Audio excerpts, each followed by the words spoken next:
She wasn't the kind of woman who turned heads when she walked into a room. Not because she wasn't worth looking at, but because she had spent years perfecting the art of being invisible. Leonora Vane had mastered it the way other women mastered winged eyeliner or the perfect red lip. She knew exactly which corner of a room to occupy. She knew how to make herself smaller than her body would suggest, to fold her hands neatly in her lap, to speak only when spoken to, and to answer in the most forgettable way possible. In a world full of sharp edges and sharper men, Leonora had decided a long time ago that the safest thing a woman like her could be was unremarkable. She was 29 years old, and she was the best forensic accountant in the city of Chicago. Nobody knew that, of course. That was also by design. She worked for Aldrich Salvatore Mace. If you lived in Chicago, you knew the name even if you'd never said it out loud. You knew it the way you knew the name of the mayor, or the name of the river that cut the city in half. Not because anyone had told you directly, but because it was simply in the air. Aldrich Mace did not advertise. He did not need to. Men with his kind of power never did.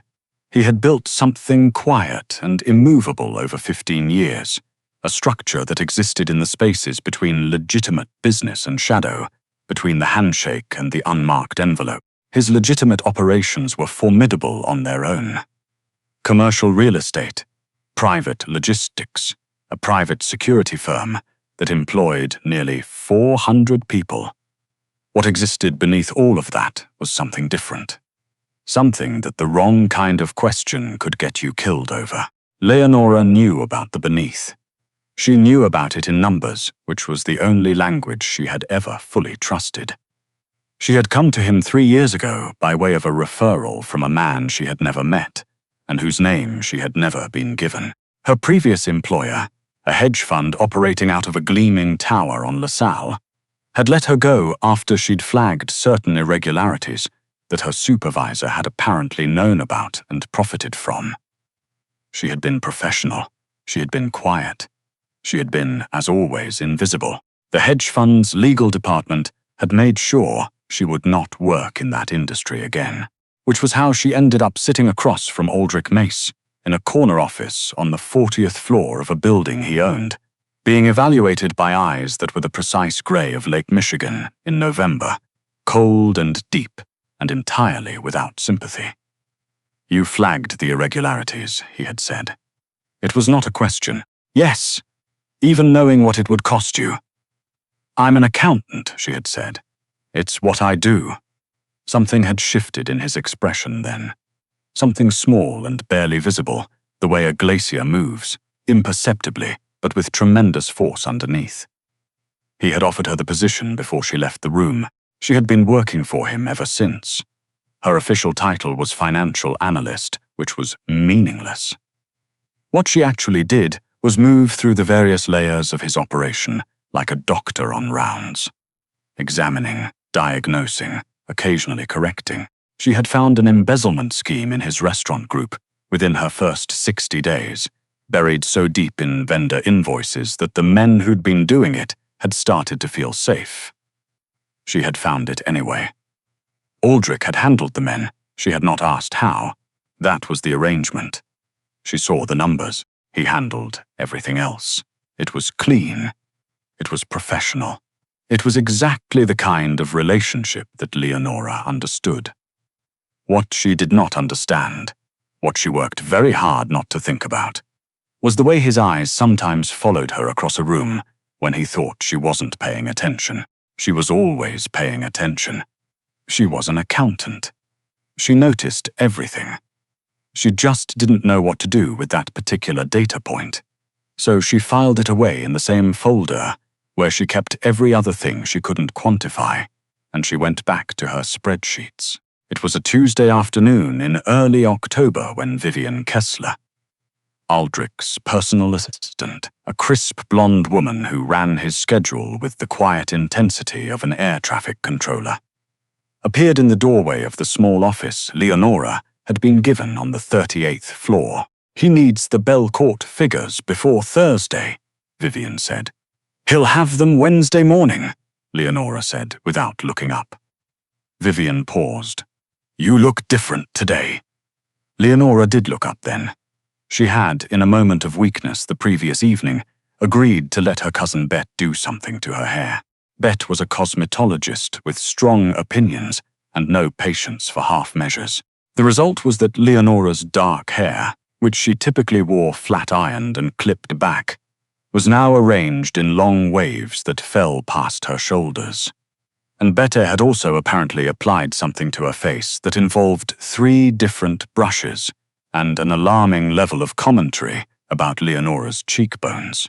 "It's nothing," Leonora said. "It's not nothing," Vivian said, in the particular tone of a woman who had just decided something. "It's actually very." She stopped herself. "Wednesday morning, he'll be expecting them." She left. Leonora turned back to her screen and did not think about her hair for the rest of the afternoon. She thought about her dinner plans instead. His name was Philip Okafor, and he was not remarkable in any of the ways that made men dangerous. He was an estate attorney with a gentle voice and an abiding interest in jazz and urban gardening, and he had asked Leonora out 3 times over the course of their acquaintance through a mutual friend before she had finally said yes. He was safe. He was pleasant. He was exactly the kind of man she should want. She had agreed to meet him at Cantera, which was a restaurant on the near north side that she had never been to but had heard about. The kind of place where the tables were spaced far enough apart that you could have a real conversation, and the wine was taken seriously, and you could spend an entire evening without feeling like you were being watched. She did not know, when she made that reservation, that Aldrich Mace would also be at Cantera that evening. She would find out later that he was there for a meeting that could not have taken place anywhere, with better lighting or a less private room layout. She would find out that the meeting had been arranged 2 weeks in advance, and that the private dining room in the back had been reserved under a different name. She would find out all of this because she was, at her core, a woman who needed explanations for things. At the moment that it happened, she didn't know any of it. What she knew was that she had spent 45 minutes getting ready, which was 45 minutes more than she usually spent, and that Bet had called in the afternoon to ask what she was wearing, and that Leonora had put on a dress she had owned for a year and a half, but never worn, in the deep plum color that her cousin had insisted made her skin look like something painted rather than just lived in. She had told Betty to stop being dramatic, but she had worn the dress. She looked, by any objective measure, beautiful. She could see it when she checked the mirror in the lobby of her building before leaving. It had startled her a little, if she was honest. She was accustomed to a version of herself that occupied space, apologetically. This version, shoulders back, hair loose, the dress doing exactly what Betty had promised, did not apologize for anything. She took a cab to the restaurant. She gave her name at the host stand. She was shown to a table near the window, and Philip was already there, and he stood when he saw her, and his whole face did something uncomplicated and genuine when he took her in. "Leonora," he said, "you look incredible." She sat down and told him he was being generous, because deflecting compliments was a reflex she had never managed to break. He told her he wasn't. They ordered drinks. He asked about her week. She asked about his. The evening began to unfold in the pleasant, low-stakes way she had hoped for. She did not notice the man who came out of the private dining room hallway at 20 minutes past 8. She didn't notice him because she was laughing, actually laughing, at something Philip had said about a deposition gone wrong. And she was looking at Philip, and she had both hands around her wine glass, and for one brief and merciful stretch of time, she was not performing invisibility. She was just there, in the room, present in her own skin. Aldrich Mace noticed her immediately. He stopped walking. He was with 2 men. Everett, who handled his security, and a third man she didn't recognize, and both of them kept moving for 2 steps before realizing he wasn't with them anymore. He stood in the corridor between the hallway and the main dining room, with his jacket buttoned, and his eyes fixed on the woman in the plum dress by the window. It took him 4 full seconds to recognize her, 4 seconds in which his brain ran through the available information. The hair, the dress, the posture, the laugh, and arrived at an answer that did not match the one it had been storing for 3 years. He knew Leonora Vane. He knew her the way he knew every person in his orbit, thoroughly, efficiently, with the practiced detachment of someone who evaluated everything in terms of risk and utility. He had assessed her as brilliant, meticulous, and deliberately unremarkable.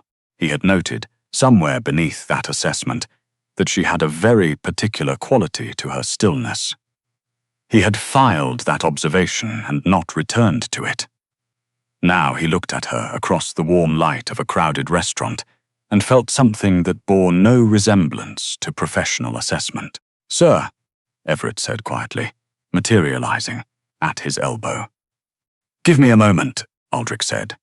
Everett gave him a moment. He stood 3 feet away and watched with the careful neutrality of a man who had worked for Aldrich Mace for 6 years and had learned to be unreadable in any situation.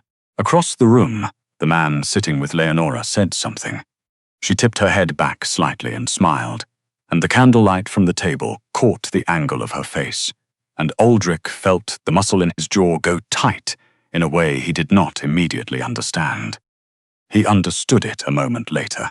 It was a sensation he had not experienced in years, and he had honestly not expected it to announce itself in the middle of a restaurant on a Tuesday evening, in the form of a woman he employed, laughing at another man's joke. He had his table send over a bottle of wine. He did not attach a note. This was, he would think later, perhaps not his most subtle move. But in the moment, it had seemed like the available option that did not involve anything he wasn't prepared to examine. The bottle arrived at Leonora's table. The server explained that it had been sent by a guest. Leonora turned, because she was the kind of person who turned. She scanned the room with the efficient eyes of someone trained to find discrepancies. It took her approximately 3 seconds to find him. She went very still. Aldrich was already watching her. He did not look away. He never looked away from things he needed to understand.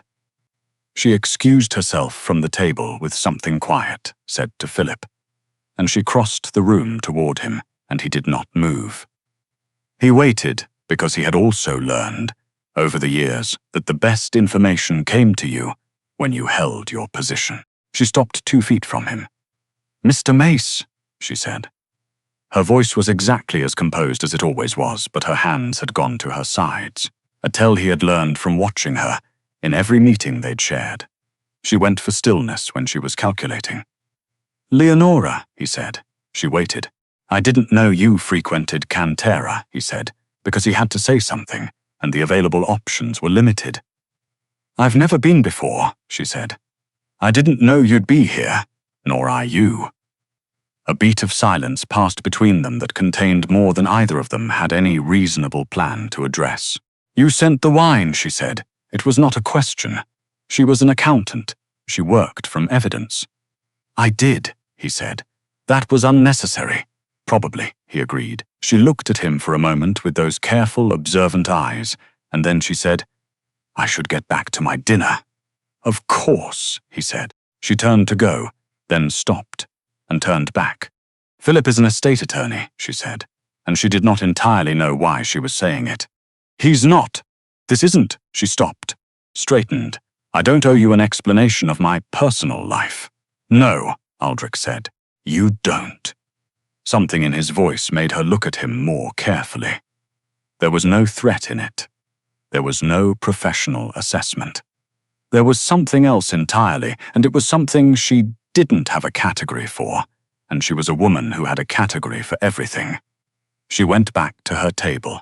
She sat down. Philip asked if she was all right. She told him she was, and she meant it, mostly. She finished her dinner. She was present and pleasant, and she laughed at 2 more of Philip's stories, both of which were genuinely funny. She was having a good time. She wanted to be clear about that, at least to herself. But she was also aware, for the rest of the evening, of the precise location of Aldrich Mace in the room. She did not look at him again, but she knew where he was. He was the kind of man whose position you tracked without deciding to, the way you tracked the source of heat or the direction of wind. She knew when she left.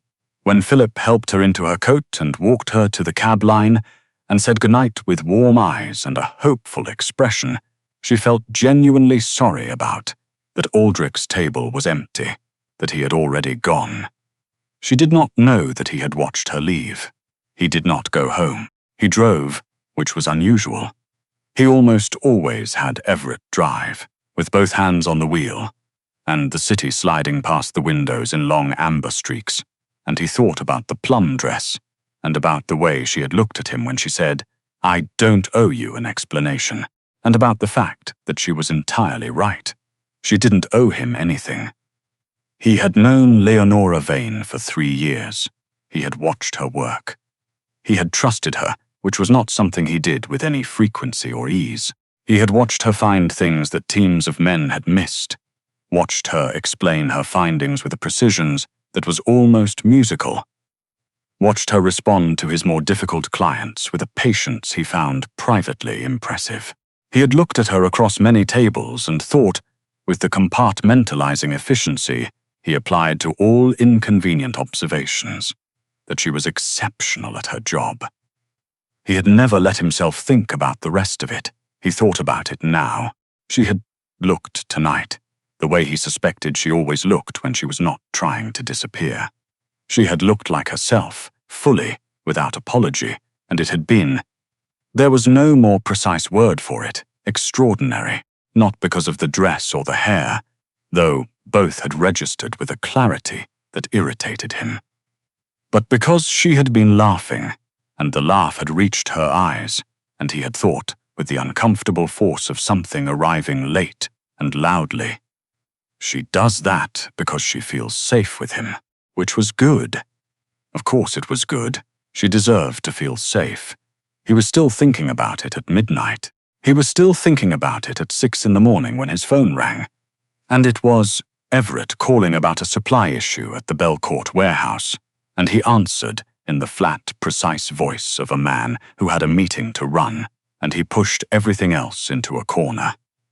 He was good at that. He had always been good at that. What he was less good at, as it turned out, was leaving it there. Leonora arrived on Wednesday morning at 7:45, which was 15 minutes earlier than she usually appeared, and she had the Belcourt figures compiled and cross-referenced and printed in a folder that she left on his desk before he got in.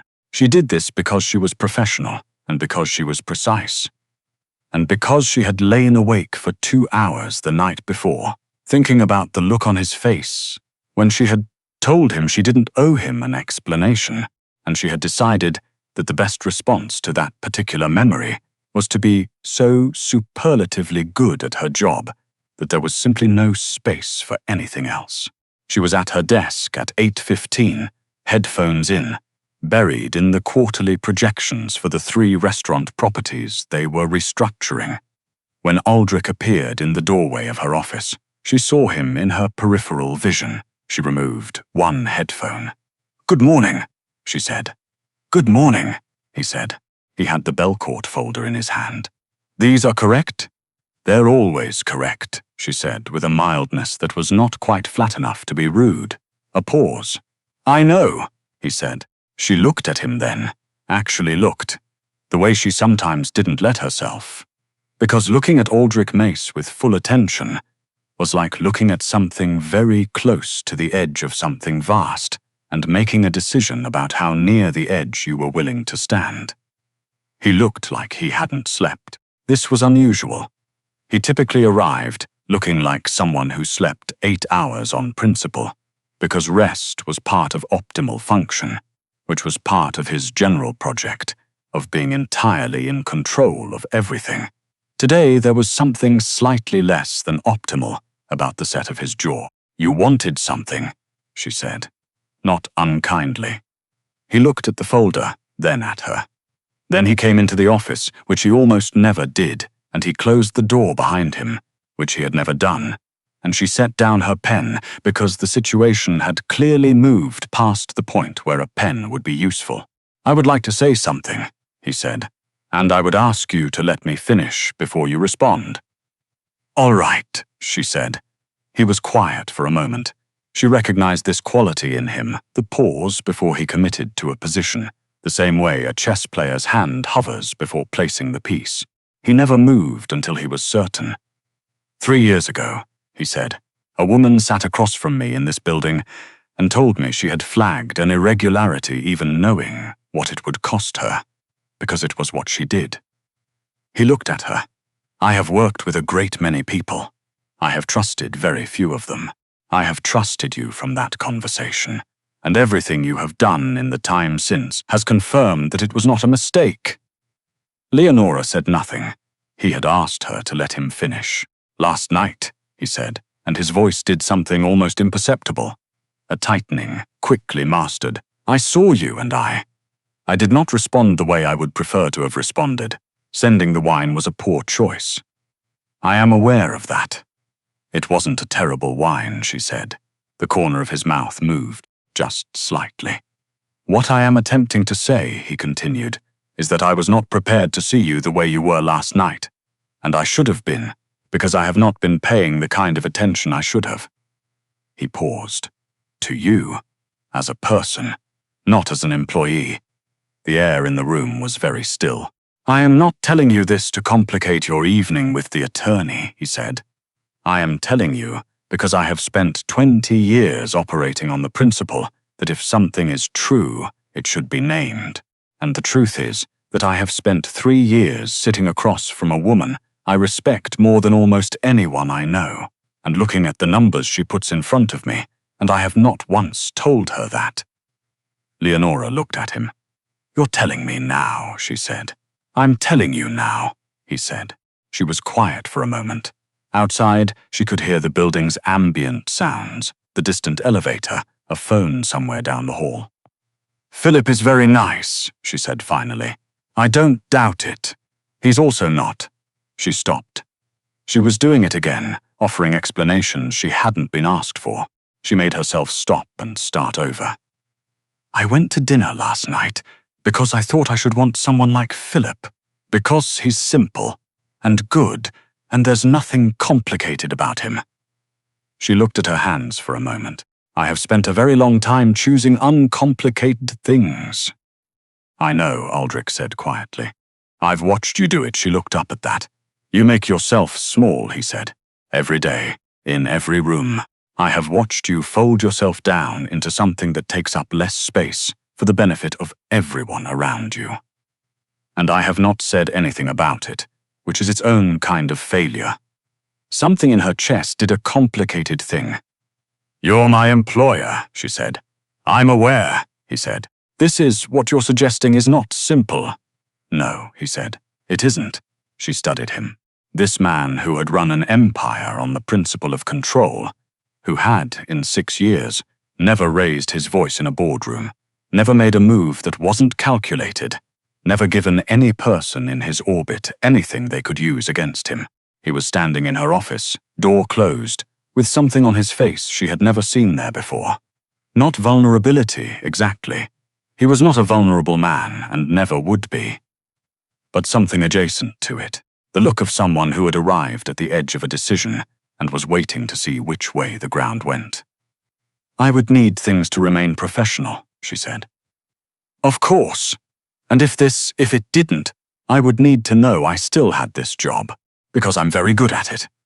"You are the best I have ever employed," he said, with a directness that left no room for false modesty.